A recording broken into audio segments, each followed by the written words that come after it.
پیارا قرآن ہمارا آنکھوں کا تارا، دنیا میں آخرت میں اپنا سہارا۔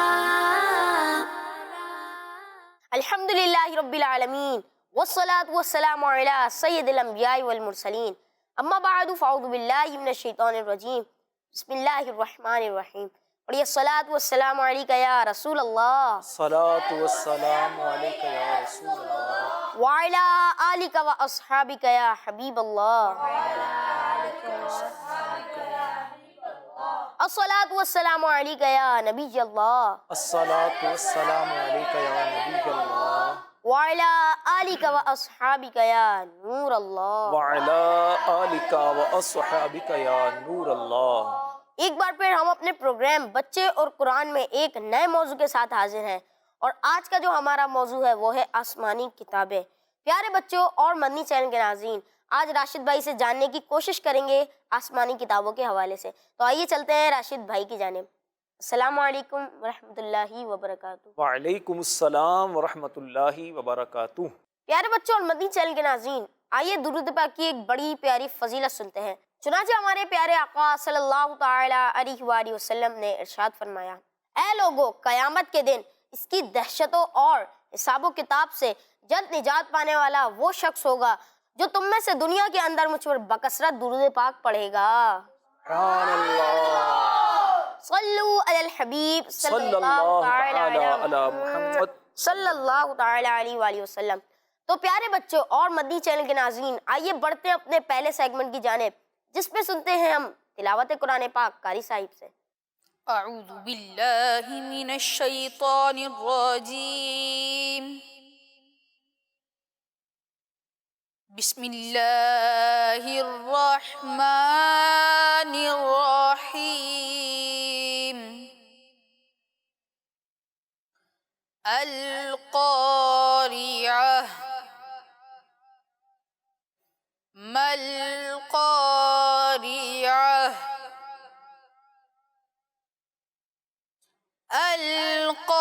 القاریعۃ ما القاریعۃ وما ادراک ما القاریعہ،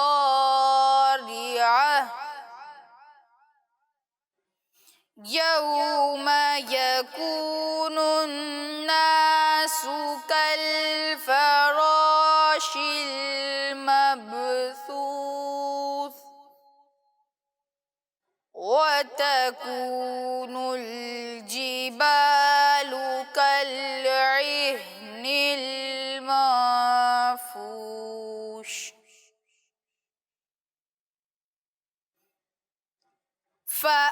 فأما من ثقلت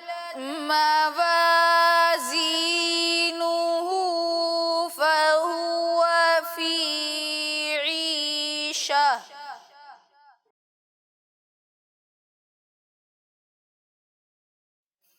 فأما من ثقلت موازينه فهو في عيشة راضية، وأما من خفت موازينه فأمه هاوية، وما أدراك ما هي، نار حامية۔ صدق اللہ العظیم۔ سبحان اللہ۔ پیارے پیارے بچوں اور مدنی چینل کے ناظرین، آج ہمارا جو موضوع ہے آسمانی کتابیں، تو انشاءاللہ عز و جل آج راشد بھائی سے یہ جانیں گے کہ آسمانی کتابیں اللہ پاک نے کتنی نازل فرمائی ہیں، کس نبی علیہ السلام پر کون سی آسمانی کتاب نازل ہوئی ہے، اور اس سے ریلیٹڈ اور بھی کچھ سوالات انشاءاللہ عز و جل آج راشد بھائی سے کریں گے۔ تو آئیے چلتے ہیں راشد بھائی کی جانب۔ راشد بھائی، جو آج ہمارا موضوع ہے اس حوالے سے آج آپ ہمیں کیا بتائیں گے؟ بسم اللہ الرحمن الرحیم۔ پیارے بچوں، اللہ پاک نے انسانوں کی ہدایت کے لیے اپنے پیارے نبیوں کو بھیجا۔ اللہ پاک کے جو نبی ہوتے تھے وہ لوگوں کو اللہ پاک کا پیغام پہنچاتے، لوگوں کو اللہ پاک کے قریب کرتے، اور ان نبیوں میں سے بعض نبیوں پر اللہ پاک نے آسمانی کتابیں نازل فرمائیں۔ ان آسمانی کتابوں کے نازل کرنے کا مقصد وہ یہ تھا کہ اللہ پاک کا جو پیغام اس کے بندوں کی طرف ہے وہ اس کے نبیوں کے ذریعے اس کے بندوں تک پہنچے، تاکہ لوگ اللہ پاک کے احکامات کو پہچانیں اور اس کے مطابق اپنی زندگی بسر کریں، اور اللہ پاک کے حکم کے مطابق اپنی زندگی کو گزاریں۔ عبادت ہم نے کیسے کرنی ہے، ہم نے کس طرح گناہوں سے بچنا ہے، اللہ پاک کی تسبیح ہم نے کس طرح بیان کرنی ہے، اس طرح کی بہت ساری چیزیں تھیں جو آسمانی کتابوں میں بیان کی گئیں، اور جن نبیوں پر وہ کتابیں نازل ہوئیں ان نبیوں نے اپنی امت تک اللہ کے پیغام کو پہنچایا۔ ہمارے نبی پاک صلی اللہ علیہ وسلم پر قرآن پاک نازل ہوا، اور دوسری جو کتابیں تھیں وہ دوسرے انبیاء علیہ السلام پر نازل ہوئی تھیں۔ اچھا راشد بھائی، سب سے پہلے تو ہمیں یہ بتائیے کہ اللہ پاک نے اپنے انبیاء کرام علیہ السلام پر کتنی آسمانی کتابیں نازل کی؟ اللہ پاک نے بعض انبیاء کرام علیہ السلام پر صحیفے نازل کیے، اور بعض انبیاء کرام علیہ السلام پر کتابیں نازل فرمائیں۔ صحیفہ کہتے ہیں چھوٹی کتاب کو، اور جو بڑی کتاب ہے جیسے تورات، زبور، انجیل، قرآن، یہ بڑی کتابیں ہیں۔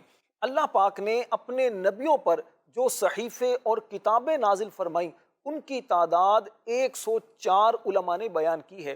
ان میں سے 60 صحیفے حضرت سیدنا شعیب علیہ السلام پر نازل کیے، اور 30 صحیفے حضرت ابراہیم علیہ السلام پر نازل کیے گئے، اور 10 صحیفے حضرت موسیٰ علیہ السلام پر تورات نازل ہونے سے پہلے نازل کیے گئے، اور 4 بڑی کتابیں ہیں تورات، زبور، انجیل اور قرآن۔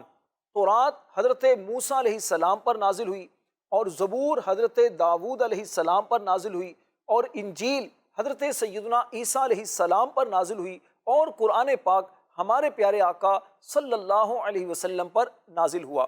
ان تمام کتابوں اور صحیفوں کا متن اور مضامین قرآن مجید میں، اور قرآن مجید کا مضمون سورۃ الفاتحہ میں، اور سورۃ الفاتحہ کا سارا مضمون بسم اللہ الرحمن الرحیم میں، اور بسم اللہ الرحمن الرحیم کا مضمون اس کے حرف با میں موجود ہے۔ پیارے بچوں، اس سے پتہ چلا کہ قرآن پاک میں اللہ تبارک و تعالیٰ نے ساری آسمانی کتابوں کا جو مضمون ہے وہ بیان کیا ہے۔ لہذا ہم سب کو چاہیے قرآن پاک کو توجہ سے پڑھیں، قرآن پاک کو سمجھنے کے لیے تفسیر صراط الجنان کا مطالعہ کریں۔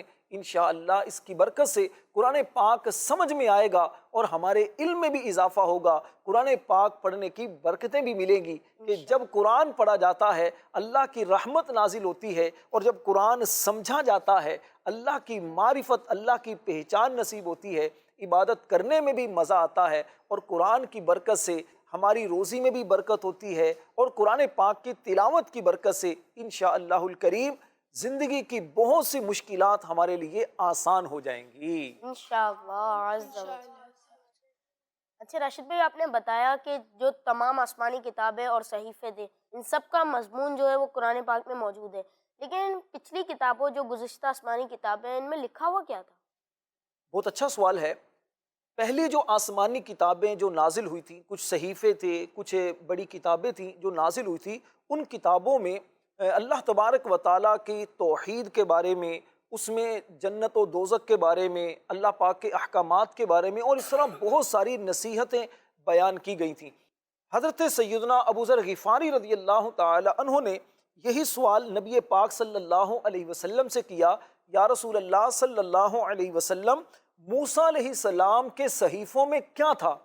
تو پیارے آقا صلی اللہ علیہ وسلم نے فرمایا ساری کی ساری وہ نصیحتیں تھیں، اور مزید آپ نے ارشاد فرمایا کہ ان صحیفوں میں یہ لکھا تھا کہ مجھے اس پر تعجب ہے جو موت کا یقین رکھتا ہے اور اس کے باوجود وہ خوش کس طرح رہتا ہے۔ ایک بات یہ لکھی کہ جو موت کا یقین رکھتا ہے پھر وہ ہنستا رہتا ہے، اور یہ لکھا کہ مجھے اس پر تعجب ہے جو دنیا کو دیکھتا ہے کہ دنیا اپنے چاہنے والوں کو الٹتی پلٹتی رہتی ہے، اور اس کے باوجود وہ دنیا کی زندگی میں دنیا پر مطمئن رہتا ہے۔ اور مزید اس میں یہ بھی لکھا تھا کہ اس شخص پر تعجب ہے جو تقدیر کا یقین رکھتا ہے لیکن پھر بھی وہ تھکتا رہتا ہے، اور اس شخص کے لیے تعجب ہے جو حساب کا یقین رکھتا ہے لیکن اس کے باوجود عمل نہیں کرتا۔ پھر حضرت ابو ذر غفاری رضی اللہ تعالی عنہ نے عرض کی، یا رسول اللہ، آپ پر کوئی چیز ابراہیم علیہ السلام اور موسیٰ علیہ السلام کے صحیفوں میں سے بھی نازل ہوئی ہے؟ تو پیارے آقا صلی اللہ علیہ وسلم نے فرمایا کہ ہاں اے ابو ذر، وہ یہ آیات ہیں۔ آیات کیا ہیں؟ اللہ پاک ارشاد فرماتا ہے، قد افلح من تزکا، بے شک وہ کامیاب ہوا جو پاک ہو گیا، وذکر اسم ربہ فصلی، اور اپنے رب کا نام لے کر اس نے نماز پڑھی، بل تؤثرون الحیات الدنیا، بلکہ تم دنیا کی زندگی کو ترجیح دیتے ہو، والآخرۃ خیر وابقی، حالانکہ آخرت بہتر اور باقی رہنے والی ہے، ان ھذا لفی الصحف الاولی، بے شک یہ بات یعنی ستروں کا مراد کو پہنچنا اور آخرت کا بہتر ہونا پہلے صحیفوں میں ہے، صحف ابراہیم و موسیٰ، ابراہیم اور موسیٰ کے صحیفوں میں۔ تو یہ باتیں اور اس طرح کی اور بہت ساری باتیں جو نصیحتوں پر مشتمل تھیں اور جس میں احکام بیان کیے گئے تھے، جو گزشتہ آسمانی کتابیں تھیں، ان میں اللہ پاک نے ان کو بیان کیا تھا۔ راشد بھائی، قرآن پاک پر تو ہر مسلمان یقین رکھتا ہے، اپنا ایمان رکھتا ہے، لیکن یہ جو پہلی آسمانی کتابیں تھیں جیسے کہ زبور، انجیل، تورات شریف، تو ان کے بارے میں ہمارا کیا عقیدہ ہونا چاہیے؟ بیٹا، سب آسمانی کتابیں اور جو صحیفے ہیں نا، یہ حق ہیں، ان سب پر ایمان رکھنا یہ ضروری ہے، کیونکہ یہ سارے کے ساری جو کتابیں تھیں، صحیفے تھیں، ان میں اللہ کا کلام تھا، یہ کلام اللہ تھیں یہ، ٹھیک ہے نا، اور ان پر ایمان رکھنا یہ ضروری ہے۔ لیکن ایک بات وہ ذہن نشین رکھنے والی ہے کہ پہلی جو آسمانی کتابیں تھیں، ان کی حفاظت اللہ پاک نے اس امت کے سپرد فرمائیں، یعنی جن نبیوں پر کتابیں نازل ہوئی نا، ان کی جو امتیں تھیں، تو ان امتوں کے سپرد کیا کہ بھی اس کی حفاظت کرو۔ اب ان لوگوں نے اس کی حفاظت نہیں کی، ان کے جو شر پسند قسم کے جو لوگ تھے، جو غلط لوگ تھے، اللہ کے نافرمان تھے، انہوں نے کیا کیا کہ اس میں تبدیلیاں کی، اپنی مرضی کی آیتیں ڈال دیں، اپنی مرضی سے کچھ آگے پیچھے کر دیا، جس میں ان کو نقصان نظر آیا وہ آیت نکال دی، کوئی آیت بڑھا دی، اس طرح انہوں نے تبدیلی کی۔ لیکن قرآن پاک جو ہے اللہ پاک کی لاریب کتاب ہے، جو ہمارے پیارے نبی صلی اللہ علیہ وسلم پر نازل ہوا، اس کتاب کو اللہ پاک نے قیامت تک کے لیے محفوظ رکھ دیا ہے۔ تو راشد بھائی، کیا قرآن پاک میں اب تبدیلی نہیں ہو سکتی؟ نہیں بیٹا، قرآن پاک میں قیامت تک کوئی تبدیلی نہیں ہو سکتی، کیونکہ یہ دین ہمیشہ رہنے والا ہے۔ اسی لیے قرآن پاک کی حفاظت کا ذمہ اللہ پاک نے لیا ہے، یعنی قرآن پاک کی حفاظت کون کر رہا ہے؟ اللہ پاک۔ اور جس کی حفاظت اللہ پاک کرے تو اس کو نقصان کون پہنچا سکتا ہے؟ اس میں تبدیلی کون کر سکتا ہے؟ اللہ پاک نے قرآن پاک میں ارشاد فرمایا، اِنَّا نَحْنُ نَزَّلْنَا الذِّكْرَ وَإِنَّا لَهُ لَحَافِظُونَ، بے شک ہم نے قرآن اتارا اور بے شک ہم اس کے ضرور نگہبان ہیں، ضرور اس کی حفاظت کرنے والے ہیں۔ لہٰذا اب قرآن پاک میں کسی حرف یا نقطے کی کمی بیشی اب یہ ناممکن ہے، چاہے ساری دنیا مل کر جمع ہو جائے، اس میں کوئی بھی تبدیلی کرنا چاہے تو تبدیلی نہیں کر سکتی۔ اللہ پاک نے قرآن پاک کو کیسے محفوظ کیا ہے؟ اب دیکھیں، چھوٹے چھوٹے سے بچے ہوتے ہیں، 10 سال 8 سال کی عمر ہوتی ہے، اور اتنی سی عمر میں قرآن پاک ان کے سینوں میں محفوظ ہوتا ہے۔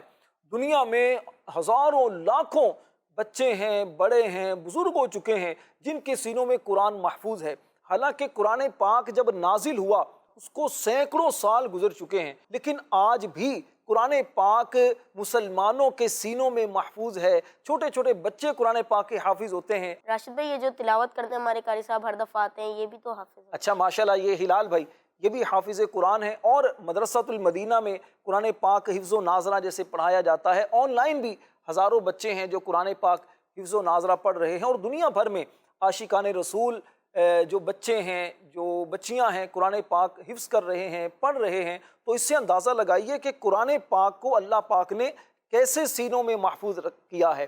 بڑا ایک پیارا شعر ہے، نور حق شمع الہی کو بجھا سکتا ہے کون، جس کا حامی ہو خدا اس کو مٹا سکتا ہے کون۔ تو قرآن پاک اللہ کا کلام ہے، اور انشاءاللہ قیامت تک یہ قرآن پاک ایسے ہی رہے گا، جو اس میں تبدیلی کرنا چاہے گا، جو اس کو مٹانا چاہے گا، وہ خود مٹ جائے گا، وہ برباد ہو جائے گا، اور انشاءاللہ قرآن پاک اپنی عظمت و شان کے ساتھ ہمیشہ جگمگاتا رہے گا۔ انشاءاللہ عز و جل۔ راشد بھائی، کیا سب آسمانی کتابوں پر ایمان رکھنا بھی ضروری ہے؟ جی بیٹا، سب آسمانی کتابوں پر ایمان رکھنا ضروری ہے۔ جو بھی آسمانی کتابیں تھیں یہ اللہ پاک کے کلام تھے۔ اللہ پاک نے قرآن پاک میں جو متقی لوگ تھے، جو ایمان والے تھے، ان کی ایک نشانی بیان یہ فرمائی، وَالَّذِينَ يُؤْمِنُونَ بِمَا أُنزِلَ إِلَيْكَ وَمَا أُنزِلَ مِن قَبْلِكَ، اور وہ ایمان لاتے ہیں اس پر جو تمہاری طرف نازل کیا گیا اور جو تم سے پہلے نازل کیا گیا، وَبِالْآخِرَةِ هُمْ يُوقِنُونَ، اور وہ آخرت پر یقین رکھتے ہیں۔ تو اللہ پاک نے اس آیت کریمہ میں جو متقی لوگ تھے، ایمان والے تھے، ان کی نشانی بیان کی کہ اے محبوب صلی اللہ علیہ وسلم، آپ پر جو کتاب نازل ہوئی یعنی قرآن پاک، یہ اس پر بھی ایمان رکھتے ہیں جو آپ سے پہلے دوسرے نبیوں پر کتابیں نازل ہوئیں، جیسے موسیٰ علیہ السلام پر تورات نازل ہوئی، حضرت داؤد علیہ السلام پر زبور نازل ہوئی، حضرت عیسیٰ علیہ السلام پر انجیل نازل ہوئی، اور جو دوسرے صحیفے مختلف انبیاء کرام علیہ السلام پر نازل ہوئے، وہ سب پر ایمان رکھتے ہیں۔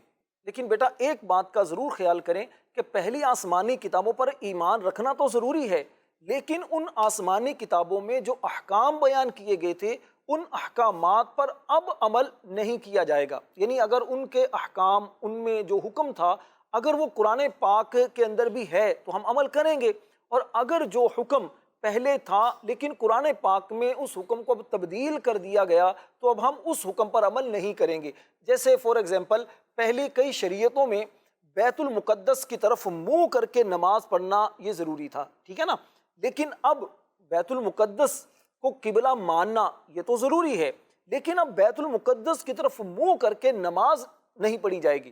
اب نماز کس کی طرف منہ کر کے پڑھی جائے گی؟ خانہ کعبہ۔ خانہ کعبہ کی طرف۔ تو اب ہم جو نماز پڑھیں گے تو خانہ کعبہ کی طرف منہ کر کے نماز پڑھیں گے، ٹھیک ہے نا۔ اچھا، اسی طرح قرآن پاک کے اندر اللہ تبارک و تعالیٰ نے جو بھی احکام نازل فرمائے، اس کے ایک ایک لفظ پر ایمان رکھنا یہ ضروری ہے، کیونکہ قرآن پاک میں کوئی تبدیلی ہو نہیں سکتی، ٹھیک ہے نا۔ تو اب قرآن پاک کے اندر جو کچھ اللہ پاک نے بیان کیا، اس پر ایمان رکھنا اور اس پر عمل کرنا یہ ضروری ہے۔ اب قرآن پاک میں کیا لکھا ہے یہ ہر بندہ نہیں پہچان سکتا نا، کچھ چیزیں تو ہیں سمپل ہیں، وہ آپ کو پتہ چل جائیں گی، لیکن اس کی جو وضاحت ہے، اس کی جو تفسیر ہے، وہ ہر بندے کو پتہ نہیں چلتی۔ جیسے قرآن پاک میں فرمایا اقیموا الصلاۃ، نماز قائم کرو۔ اب نماز پڑھنی کیسے ہے یہ تو قرآن میں نہیں لکھا نا، تو اس کو بیان کرنے کے لیے کیا ہوگا کہ ہمیں حدیث پاک پڑھنی پڑے گی، اور احادیث کو سمجھنے کے لیے، قرآن پاک کو سمجھنے کے لیے ہمیں علماء کرام سے رہنمائی لینا ہوگی۔ تو اس لیے قرآن پاک کو پڑھ کر ہر بندہ سمجھ نہیں سکتا، کچھ آیتیں تو سمجھ میں آ سکتی ہیں، لیکن سارا قرآن خود سے سمجھنا یہ تھوڑا مشکل ہے، تو اس لیے علماء کرام کی اس میں ہمیں حاجت رہے گی۔ اچھا، گزشتہ آسمانی کتابوں پر ایمان رکھنا یہ اس لیے بھی ضروری ہے کہ اللہ پاک نے ایمان والوں سے ارشاد فرمایا قولوا آمنا باللہ، کہ اے مسلمانوں یوں کہو کہ ہم اللہ پر ایمان لائے، وما انزل الینا، اور اس پر ایمان لائے جو ہماری طرف نازل کیا گیا، ٹھیک ہے، وما انزل الی ابراہیم، اور جو نازل کیا گیا ابراہیم کی طرف، و اسماعیل، اور اسماعیل کی طرف، و اسحاق، اور اسحاق کی طرف، و یعقوب، اور یعقوب کی طرف، والاسباط، اور ان کی اولاد پر، وما اوتیا، اور جو دیا گیا موسیٰ و عیسیٰ، موسیٰ کو اور عیسیٰ کو، وما اوتی النبیون من ربہم، اور جو باقی نبیوں کو ان کے رب کے پاس سے عطا کیا گیا، لا نفرق بین احد منہم، اور فرمایا لا نفرق بین احد منہم، ہم ان میں سے کسی پر ایمان میں فرق نہیں کرتے، وَنَحْنُ لَهُ مُسْلِمُونَ، اور ہم اللہ کے حضور گردن رکھے ہوئے ہیں، ہم اس کے فرما بردار ہیں۔ تو آپ دیکھیے اس آیت کریمہ میں بھی اللہ پاک نے ایمان والوں کو کیا فرمایا؟ کہ جو ہم نے تم پر نازل کیا جیسے قرآن پاک اس پر بھی ایمان رکھنا ضروری ہے، اور جو پہلے انبیاء کرام علیہ السلام پر نازل کیا گیا، جو صحیفے نازل کیے گئے، جو کتابیں نازل کی گئیں، ان سب پر ایمان رکھنا یہ بھی ضروری ہے۔ تم اس طرح کہو، تو ہمیں اسی طرح کہنا چاہیے کہ ہم اللہ پاک کی ساری کتابوں پر بھی ایمان رکھتے ہیں، ہم فرشتوں پر بھی ایمان رکھتے ہیں، ہم جنت اور دوزخ پر بھی ایمان رکھتے ہیں، ٹھیک ہے نا۔ اس طرح جو جو چیزیں ہیں جن پر ایمان رکھنا ضروری ہے، ان سب چیزوں پر ایمان رکھنے کا ہمیں کہنا چاہیے۔ اچھا راشد بھائی، یہ جو 4 مشہور آسمانی کتابیں، ان سب میں سب سے افضل کون سی کتاب ہے؟ بیٹا دیکھیے، جتنی بھی آسمانی کتابیں نازل ہوئی ہیں نا، یہ سارے کے سارے اللہ پاک کے کلام تھے۔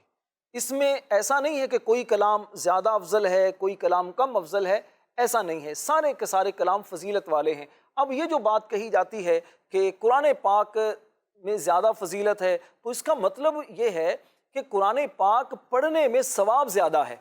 جیسے قرآن پاک کا ایک حرف اگر آپ پڑھتے ہیں تو 10 نیکیاں ملتی ہیں، ٹھیک ہے نا۔ تو یہ اس میں ثواب زیادہ ہے، ثواب کے اعتبار سے اس میں فضیلت زیادہ ہے۔ باقی اللہ پاک کے سارے کلام ہیں، سارے ہی فضیلت والے ہیں۔ اچھا راشد بھائی، ابھی تو آپ نے مختلف صحیفوں اور کتابوں کے بارے میں بیان فرمایا، میں چاہ رہا تھا کہ کچھ الگ الگ ہو جائے، جیسے توریت کا الگ ہو جائے اور زبور کا الگ ہو جائے، انجیل کا الگ آپ ہمیں بتا دیں۔ تو سب سے پہلے آپ بتائیں توریت کا کہ کس نبی علیہ السلام پر نازل ہوئی اور کیا لکھا تھا اس میں، اور بھی بہت کچھ آپ بتائیں۔ پیارے بچوں، آپ کو پتہ ہے کہ حضرت موسیٰ علیہ السلام پر تورات نازل ہوئی، اور موسیٰ علیہ السلام کی قوم پر فرعون جو بادشاہ تھا وہ ظلم کرتا تھا۔ موسیٰ علیہ السلام نے اپنی قوم بنی اسرائیل سے وعدہ کیا کہ جب اللہ پاک ہمیں فرعون سے نجات دے گا، فرعون کو غرق کرے گا، تو پھر تمہارے لیے میں اللہ پاک سے ایک کتاب لے کر آؤں گا۔ جب اللہ پاک نے فرعون کو غرق کر دیا، تباہ کر دیا، فرعون مر گیا، تو پھر اب قوم نے موسیٰ علیہ السلام سے گزارش کی۔ حضرت موسیٰ علیہ السلام نے اللہ پاک سے عرض کی، تو آپ کو حکم ہوا کہ 30 روزے رکھو۔ موسیٰ علیہ السلام نے 30 روزے رکھے، وہ تھا ذوالقعدۃ الحرام کا مہینہ۔ 30 آپ نے روزے رکھے۔ 30 روزوں کے بعد آپ نے محسوس کیا کہ آپ کے منہ سے کچھ سمیل آ رہی ہے، کچھ بو آ رہی ہے۔ تو موسیٰ علیہ السلام نے چاہا کہ میں اللہ پاک کی بارگاہ میں جا رہا ہوں تو چلے مسواک کر لیتا ہوں۔ موسیٰ علیہ السلام نے مسواک کی۔ جب آپ نے مسواک کی تو وہ سمیل ختم ہو گئی۔ تو پھر فرشتوں نے موسیٰ علیہ السلام سے کہا کہ اے اللہ پاک کے نبی، ہمیں آپ کے منہ مبارک سے بڑی پسندیدہ خوشبو آیا کرتی تھی، اور آپ نے مسواک کر کے اس خوشبو کو ختم کر دیا۔ اللہ پاک نے پھر موسیٰ علیہ السلام کو حکم دیا کہ ذوالحج جو مہینہ شروع ہو چکا ہے، فرمایا کہ 10 روزے مزید رکھو۔ موسیٰ علیہ السلام نے 10 روزے مزید رکھے، اور پھر فرمایا کہ اے موسیٰ، کیا تمہیں معلوم نہیں کہ روزے دار کے منہ کی جو خوشبو ہے وہ میرے نزدیک مشک کی خوشبو سے زیادہ پاکیزہ ہے۔ سبحان اللہ۔ اب جب 40 روزے موسیٰ علیہ السلام نے رکھ لیے، اس کے بعد آپ اللہ پاک کی بارگاہ میں حاضر ہوئے تو آپ کو تورات کا تحفہ ملا۔ اللہ کریم نے اس بات کو قرآن پاک میں اس طرح بیان کیا، وَوَعَدْنَا مُوسَىٰ 30 لَيْلَةً، اور ہم نے موسیٰ سے 30 راتوں کا وعدہ فرمایا۔ وَأَتْمَمْنَاهَا بِعَشْرٍ، اور ان میں 10 راتوں کا اضافہ کر کے پورا کر دیا۔ فَتَمَّ مِيقَاتُ رَبِّهِ 40 لَيْلَةً، اور ان میں 10 راتوں کا اضافہ کر کے پورا کر دیا تو اس کے رب کا وعدہ 40 راتوں کا پورا ہو گیا۔ تو اللہ پاک نے پہلے 30 روزے رکھنے کا حکم دیا، 30 کے بعد مزید 10 روزے رکھنے کا حکم دیا گیا۔ جب 40 روزے ہو گئے، 40 راتیں کمپلیٹ ہو گئیں، پھر آپ کو تورات کا تحفہ ملا، اور موسیٰ علیہ السلام پر جب تورات نازل ہوئی، وہ تورات لے کر آپ پھر لوگوں کے پاس آئے اور لوگوں کو اللہ کا جو پیغام تھا وہ سنایا اور اس کے مطابق عمل کرنے کی ترغیب دی۔ ماشاء اللہ راشد بھائی، تورات شریف کے بارے میں تو ہمیں بہت ہی اہم معلومات ملی۔ اب آپ سے گزارش ہے کہ زبور شریف کے بارے میں بھی کچھ تعارف پیش کیجیے۔ زبور شریف حضرت داود علیہ السلام پر بیٹا نازل ہوئی۔ اللہ پاک نے داود علیہ السلام پر یہ اپنا کلام نازل فرمایا، اور اس بات کو قرآن پاک میں اللہ کریم نے یوں بیان فرمایا کہ وَلَقَدْ فَضَّلْنَا بَعْضَ النَّبِيِّينَ عَلَى بَعْضٍ، اور بے شک ہم نے بعض نبیوں کو بعض پر فضیلت دی۔ وَآتَيْنَا دَاوُودَ زَبُورًا، اور ہم نے داود کو زبور عطا فرمائی۔ پیارے بچوں، زبور شریف میں 150 صورتیں تھیں، سب میں دعا کرنے کے طریقے، دعائیں بیان کی گئیں، اللہ پاک کی تعریف اور اس کی بزرگی کا بیان ہے۔ اس میں نہ کوئی حلال و حرام کا بیان ہے، نہ کوئی اس میں فرائض اور نہ ہی کچھ حدود کا اور احکام کا بیان ہے، یعنی کوئی احکام مسائل وغیرہ زبور شریف میں بیان نہیں کیے گئے، بلکہ زبور شریف میں اللہ پاک کی حمد و ثنا، اس کی تعریف، اس کی تسبیحات کے بارے میں بیان کیا گیا۔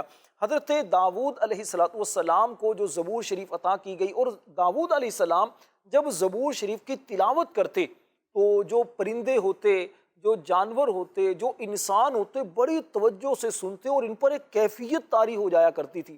یہاں تک کہ کتابوں میں لکھا ہے کہ جب آپ زبور شریف کی تلاوت کرتے، جو پرندے ہوتے، جو جانور ہوتے، انسان ہوتے، وہ جھوم رہے ہوتے تھے زبور شریف کو سن کر، اور داؤد علیہ السلام کے قریب آ جاتے، بلکہ جو پہاڑ ہوا کرتے تھے وہ پہاڑ بھی داؤد علیہ السلام سے جب زبور شریف سنتے تو وہ بھی جھوم جایا کرتے تھے۔ آپ کو اللہ پاک نے بڑی خوبصورت آواز سے نوازا تھا۔ آج بھی کہا جاتا ہے کہ اگر جس کی آواز خوبصورت ہو، کہتے ہیں اس کو لحن داؤدی عطا کی گئی، یعنی داؤد علیہ السلام کا جو لحن، جو آپ کا گلا، جو آپ کی آواز تھی، اللہ پاک نے اس سے اسے حصہ عطا فرمایا ہے۔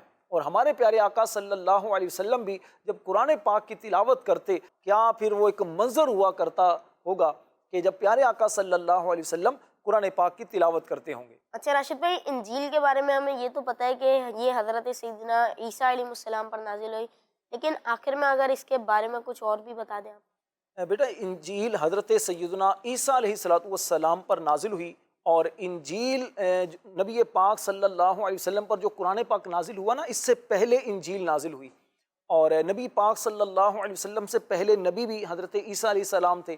انجیل کے اندر کیا لکھا تھا؟ ایک تو انجیل میں یہ لکھا تھا کہ جو گزشتہ آسمانی کتابیں نازل ہو چکی ہیں کہ وہ حق ہیں، ان کی تصدیق انجیل میں کی گئی تھی۔ اور انجیل یہ بھی چونکہ اللہ پاک کا کلام تھا، ٹھیک ہے نا، اللہ پاک کا کلام اور ہدایت اور نور تھا حضرت عیسیٰ علیہ السلام پر جو کلام الہی نازل ہوا۔ اللہ پاک نے قرآن مجید میں اس بات کو ارشاد فرمایا، وَقَفَّيْنَا عَلَىٰ آثَارِهِمْ بِعِیسَىٰ ابْنِ مَرْیَم، اور ہم نے ان نبیوں کے پیچھے ان کے نقش قدم پر عیسیٰ بن مریم کو بھیجا، مُصَدِّقًا لِمَا بَیْنَ یَدَیْہِ مِنَ التَّوْرَاۃ، اس تورات کی تصدیق کرتے ہوئے جو اس سے پہلے موجود تھی، وَآتَيْنَاهُ الْإِنْجِيلَ، اور ہم نے عیسیٰ کو انجیل عطا فرمائی، اور فرمایا فِيهِ هُدًى وَنُورٌ، اس میں یعنی انجیل میں ہدایت اور نور تھا، وَمُصَدِّقًا لِمَا بَيْنَ يَدَيْهِ مِنَ التَّوْرَاۃ، اور وہ انجیل اس سے پہلے موجود تورات کی تصدیق فرمانے والی تھی، وَهُدًى وَمَوْعِظَةً لِلْمُتَّقِينَ، اور پرہیزگاروں کے لیے ہدایت اور نصیحت تھی۔ پتہ یہ چلا کہ انجیل جو تھی وہ پہلی آسمانی کتابوں کی تصدیق فرمانے والی تھی، اور اس میں ہدایت، نور اور نصیحتیں اور بہت کچھ بندوں کی ہدایت کے لیے اللہ پاک نے بیان کیا تھا۔ راشد بھائی، جیسا کہ آپ نے بتایا تھا کہ پچھلی آسمانی کتابوں پر بھی ایمان رکھنا ضروری ہے، کیا صحیفوں پر بھی ایمان رکھنا اور عمل کرنا ضروری ہے؟ بیٹا، ایمان رکھنا تو ضروری ہے۔ جو صحیفے نازل ہوئے تھے حضرت ابراہیم علیہ السلام پر، حضرت موسیٰ علیہ السلام پر، حضرت شعیب علیہ السلام پر، تو ان صحیفوں پر ایمان رکھنا تو ضروری ہے، لیکن عمل کرنا اب ضروری نہیں، ٹھیک ہے نا۔ اب عمل کیا جائے گا قرآن پاک پر۔ پہلی جو آسمانی کتابیں تھیں ان کے بعض احکام اب تبدیل ہو چکے، اب عمل کیا جائے گا قرآن پاک پر، ٹھیک ہے۔ راشد بھائی، ہمیں جیسے کہ ہمیں پتہ ہے کہ قرآن مجید عربی میں ہے، تو باقی آسمانی کتابیں بھی عربی میں ہیں؟ نہیں بیٹا، ساری آسمانی کتابیں عربی زبان میں نازل نہیں ہوئیں۔ زبور شریف جو تھی وہ عبرانی زبان میں نازل ہوئی، اور انجیل شریف جو تھی وہ سریانی زبان میں نازل ہوئی، اور قرآن پاک یہ عربی زبان میں نازل ہوا۔ اچھا راشد بھائی، آخر میں یہ بتائیں کہ کیا قرآن پاک کے علاوہ جو دوسری آسمانی کتابیں تھیں ان میں ہمارے پیارے آقا صلی اللہ تعالیٰ علیہ وسلم کا ذکر خیر ہے؟ جی بیٹا، جتنی بھی آسمانی کتابیں نازل ہوئی ہیں، تورات، زبور، انجیل اور صحیفے ہیں، اس میں ہمارے پیارے آقا صلی اللہ علیہ وسلم کا ذکر خیر تھا، آپ کا مبارک حلیہ بیان کیا گیا، اور پیارے آقا صلی اللہ علیہ وسلم کے اوصاف بھی بیان کیے گئے ہیں۔ اللہ پاک نے قرآن پاک میں ایک مقام پر ارشاد فرمایا، جو ایمان والے ہیں، جو مسلمان ہیں، ان کے بارے میں فرمایا کہ الذین یتبعون الرسول النبی الامی الذی، کہ وہ جو اس رسول کی پیروی کریں جو غیب کی خبریں دینے والے ہیں، جو کسی سے پڑھے ہوئے نہیں ہیں، الذی یجدونہ مکتوبا عندہم فی التوراۃ والانجیل، جس کو یہ اہل کتاب اپنے پاس تورات اور انجیل میں لکھا ہوا پاتے ہیں۔ اور فرمایا یأمرہم بالمعروف، وہ ان کو بھلائی کا حکم دیتے ہیں، وینہاہم عن المنکر، اور ان کو برائی سے منع کرتے ہیں، ویحل لہم الطیبات، اور ان کے لیے پاکیزہ چیزوں کو حلال فرماتے ہیں، ویحرم علیہم الخبائث، اور ان پر جو گندی چیزیں ہیں وہ ان پر حرام فرماتے ہیں، وَيَدَعُ عَنْهُمْ إِصْرَهُمْ وَالْأَغْلَالَ الَّتِي كَانَتْ عَلَيْهِمْ، اور ان کے اوپر سے بوجھ اور قیدیں وہ دور کرتے ہیں جو ان پر تھیں۔ تو پیارے بچوں، اس سے پتہ چلا کہ ہمارے پیارے آقا صلی اللہ علیہ وسلم کا ذکر خیر، آپ کی جو خوبیاں ہیں، آپ کی جو عادتیں ہیں، ان کا بیان جو پہلی آسمانی کتابیں ہیں ان کے اندر بھی موجود ہے۔ میں صرف ایک حدیث پاک آپ کو بیان کرتا ہوں کہ ہمارے پیارے آقا صلی اللہ علیہ وسلم کے کچھ اوصاف جو پہلی آسمانی کتابوں میں بیان کیے گئے، اس میں سے یہ بھی ہے کہ میرے بندے احمد مختار ہیں، ان کی جو ولادت کی جگہ وہ مکہ مکرمہ ہوگی، اور ان کی ہجرت کرنے کی جگہ وہ مدینہ طیبہ ہوگی، اور ان کی امت ہر حال میں اللہ تعالیٰ کی بہت زیادہ تعریف کرنے والی ہوگی، حمد کرنے والی ہوگی۔ ہمارے پیارے آقا صلی اللہ علیہ وسلم کے بارے میں جو پہلی آسمانی کتابیں تھیں اس میں یہ بھی لکھا تھا کہ یہ شاہد ہیں، مبشر ہیں، نذیر ہیں، یہ متوکل ہیں، توکل کرنے والے ہیں، لوگوں کو اللہ کے قریب کرنے والے ہیں، ان کی امت بہت اللہ کی حمد کرنے والی ہوگی۔ اور اس کے علاوہ اور بہت ساری باتیں پہلی آسمانی کتابوں میں ہمارے پیارے آقا صلی اللہ علیہ وسلم کی بیان کی گئی تھیں۔ ہم سب کو چاہیے کہ پیارے آقا صلی اللہ علیہ وسلم کا ذکر خیر کرتے رہیں، اور پیارے آقا علیہ السلام کی سیرت طیبہ کے بارے میں، مبارک زندگی کے بارے میں پڑھتے رہیں۔ اس کے لیے میں آپ بچوں کو مشورہ دوں گا، نور کا کھلونا اور ایک رسالہ ہے نور والا چہرہ، تو یہ دو رسالے بڑے پیارے ہیں، اس کو ضرور پڑھیے گا، انشاءاللہ آپ کو بہت ساری مفید باتیں بھی پتہ چلیں گی اور دل میں عشق مصطفیٰ بھی مزید پیدا ہوگا انشاءاللہ۔ جزاک اللہ خیر راشد بھائی، آپ کا بہت بہت شکریہ کہ آپ ہر دفعہ ہمیں بہت ہی پیاری پیاری باتیں بتاتے ہیں۔ تو پیارے بچوں اور مدنی چینل کے ناظرین، مجھے امید ہے کہ آج جو ہمارا پروگرام ہوا اسے دیکھ کر آپ کو بڑی ہی مفید اور معلوماتی باتیں پتہ چلی ہوں گی۔ تو اسی کے ساتھ ہمارے پروگرام بچے اور قرآن کا وقت ہوا ختم۔ انشاءاللہ عز و جل ایک نئے ایپیسوڈ کے ساتھ پھر حاضر ہوں گے۔ صلو علی الحبیب صلی اللہ علیہ وسلم۔ پیارا قرآن ہمارا آنکھوں کا تارا، دنیا میں آخرت میں اپنا سہارا۔